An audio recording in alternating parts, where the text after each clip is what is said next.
We've all been there. You start a little DIY project. You're feeling ambitious. You think, I got this. But what happens when that project goes horribly, horribly wrong? And I'm not talking about a wobbly bookshelf or spilling paint on the rug. I'm talking about stitching together scavenged body parts in your bachelor pad, animating the resulting thing with some mysterious, unnatural spark, and then abandoning it to cause a wave of destruction and tragedy across 18th century Europe. This is the story of history's worst DIY project. It's the story of a man who built a monster and then, like a guilt-ridden hobbyist, shoving a failed birdhouse into the back of a closet, just walked away. In doing so, he unleashed a tragedy of epic proportions. This is the story of how an 18-year-old woman named Mary Shelley wrote the ultimate, timeless warning against unchecked ambition and the catastrophic failure of parental responsibility. This is the tragedy of Frankenstein. But before we get to the nuts and bolts, literally, of this disastrous project, we have to understand the mind of its visionary creator. Not the scientist, but the author herself. Section 1. The creator and the context. The story of Frankenstein doesn't begin in a lab. It starts in a damp villa by Lake Geneva during the famously miserable summer of 1816. This year was so cold and grim, thanks to a massive volcanic eruption in Indonesia the year before, that it's known as the year without a summer. Trapped indoors by the endless rain were some of the brightest, most turbulent minds of the Romantic era, the explosive and brilliant poet Lord Byron, his personal physician Dr. John Polidori, the radical poet Percy Bysshe Shelley, and his 18-year-old partner Mary Godwin, who would become Mary Shelley later that year. Now, Mary was no ordinary teenager. She was the daughter of two intellectual titans, the pioneering feminist Mary Wollstonecraft, who tragically died just days after giving birth to her, and the radical political philosopher William Godwin. Her house was a hub for thinkers and revolutionaries. But her life was also steeped in loss. The death of her mother, a tense relationship with her stepmother, and the recent death of her own first child all swirled within her. She was a young woman who knew creation and devastating loss intimately. To fight off the boredom of being stuck inside, Lord Byron threw out a challenge. Everyone had to write a ghost story, a friendly competition. Byron and Shelley, both celebrated poets, got to work. But Mary struggled. She wanted to write a story that would speak to the mysterious fears of our nature and awaken thrilling horror. For days, nothing came. Then, one night, after a long conversation about the very nature of life, about galvanism, the wild idea that you could reanimate tissue with electricity, and other new scientific theories, Mary went to bed. She didn't exactly sleep. Instead, she had what she called a waking dream. She saw a pale student of unhallowed arts kneeling beside the thing he had put together. She saw the hideous phantasm of a man stretched out, and then, on the working of some powerful engine, show signs of life, and stir with an uneasy, half-vital motion. She was terrified by her own vision. The student, horrified by his own success, runs away, hoping the thing he created would just stop existing. She had her story. While Byron and Shelley only produced fragments, and Polidori wrote a tale that would later inspire the modern vampire, Mary began writing what would become one of the most influential novels ever. It wasn't just a ghost story. It was a deep critique of human ambition, born from the scientific anxieties of the time. This was the Industrial Revolution, when humanity seemed to be gaining godlike power. And right there in the full title, Mary gives us a massive clue: Frankenstein, or the modern Prometheus. In Greek myth, the Titan Prometheus created humanity from clay and stole fire from the gods to give to them, earning him eternal punishment. Mary's title frames her story as a modern parable. Victor Frankenstein is a new Prometheus. But unlike the selfless Titan, Victor's ambition is all about ego. He wants to steal the fire of life, not from mankind, but for his own glory. He is the ultimate maker, the quintessential DIY, who believes his genius gives him the right to push every boundary without ever stopping to read the warning label. Section 2. The Build and the Bail. Our tragic hero, Victor Frankenstein, is a brilliant young student from Geneva.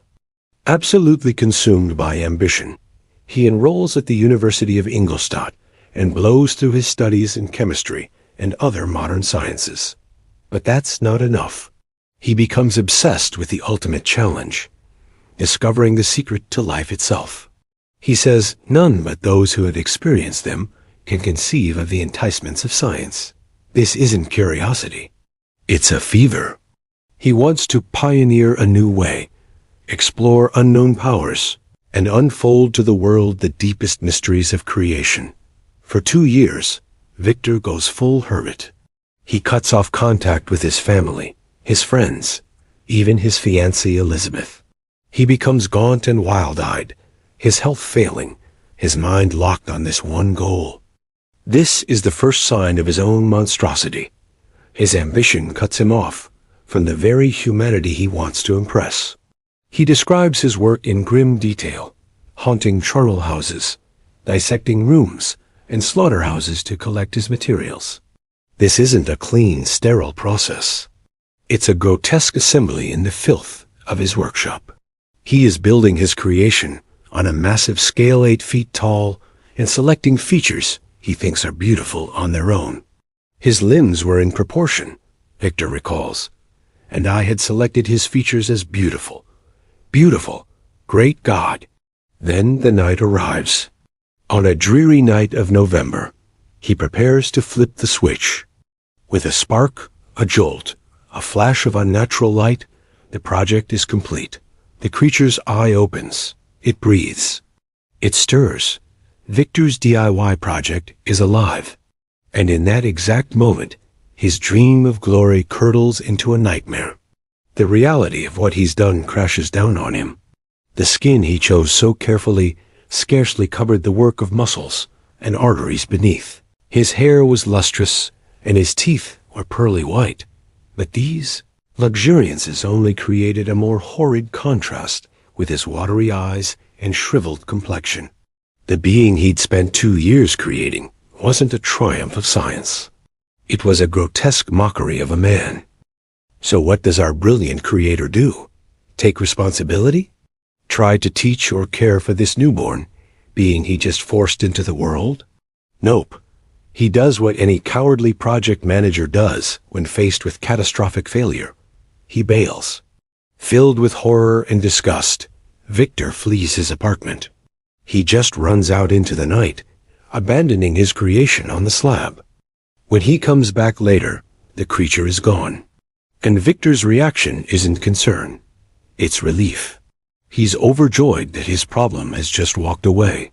He doesn't wonder where it went, or how it might survive.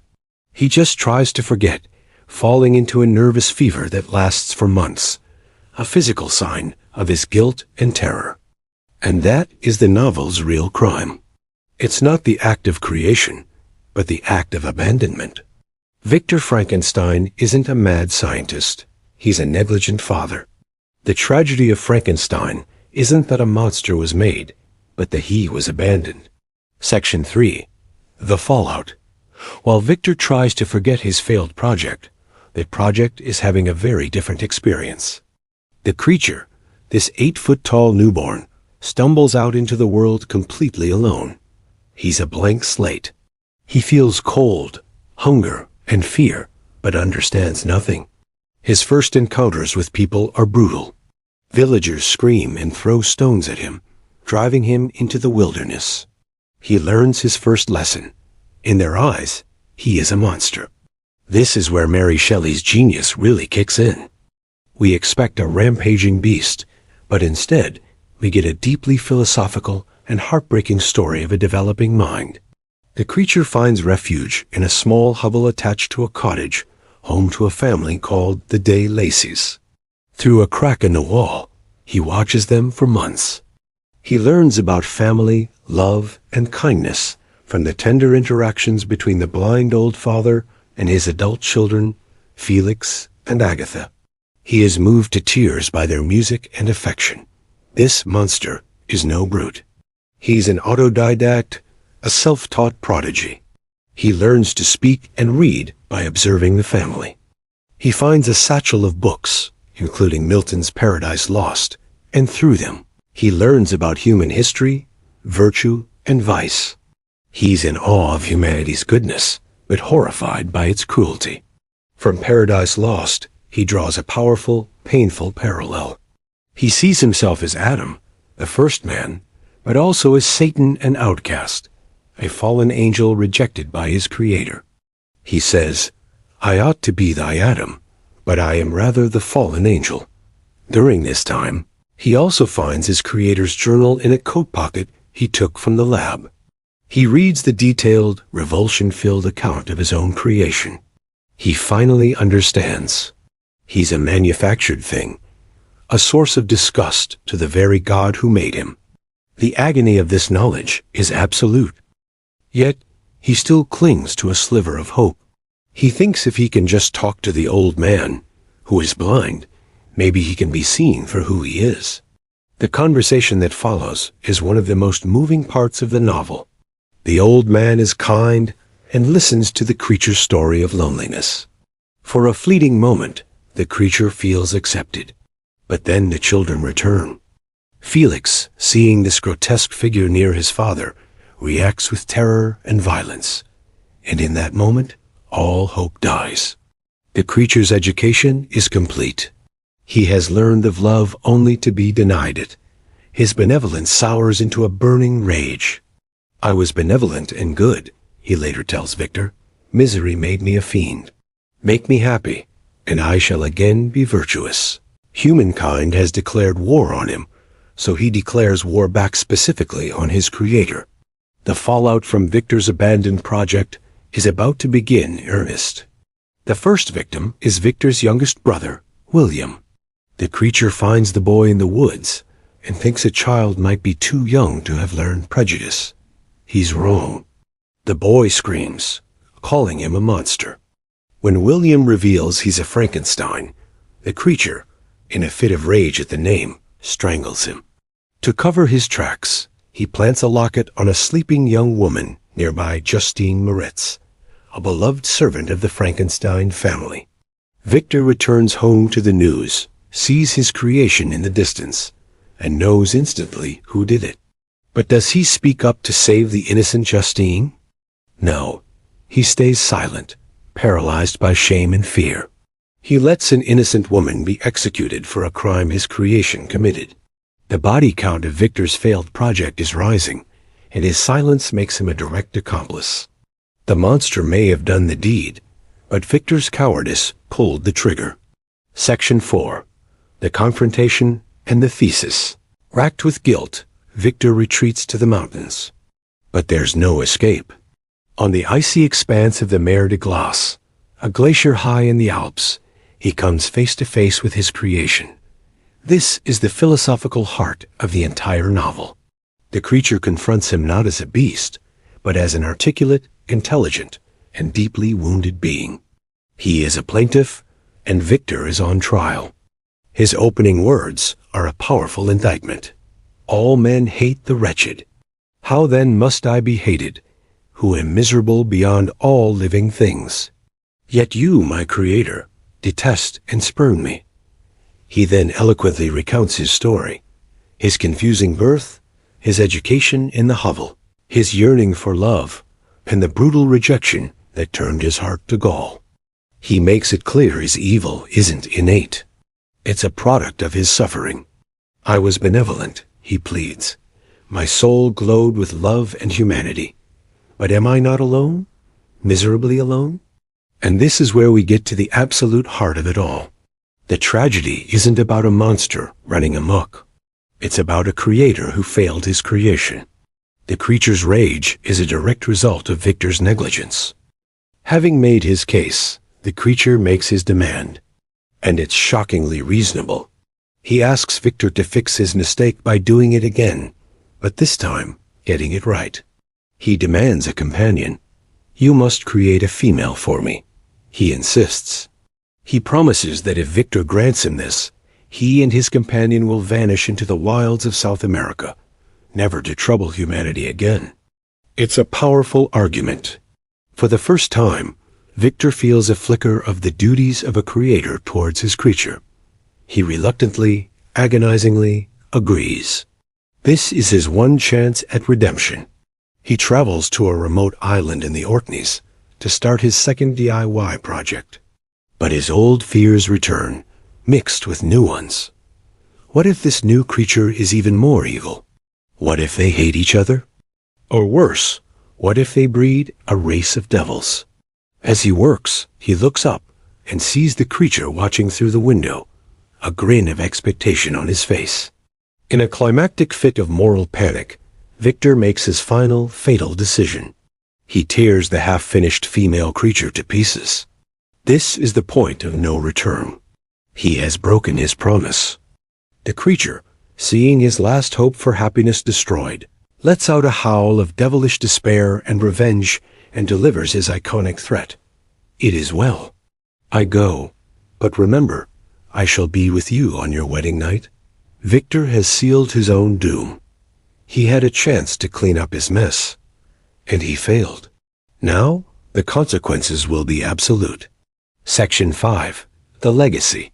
The creature makes good on his promise, with terrifying purpose, to make Victor as utterly alone as he is. The next victim is Henry Clerval, Victor's best friend. Victor finds his body in Ireland, the black marks of the creature's fingers on his neck. Thrown in prison as a suspect, Victor descends into another madness. He is eventually acquitted and returns to Geneva, a shattered man, clinging to one last hope, his marriage to his beloved Elizabeth. He misinterprets the creature's threat, thinking he is the target. He arms himself with pistols, completely blind to the true, cruel nature of the revenge. On their wedding night, he hears a scream. He rushes back to the bedroom to find Elizabeth murdered.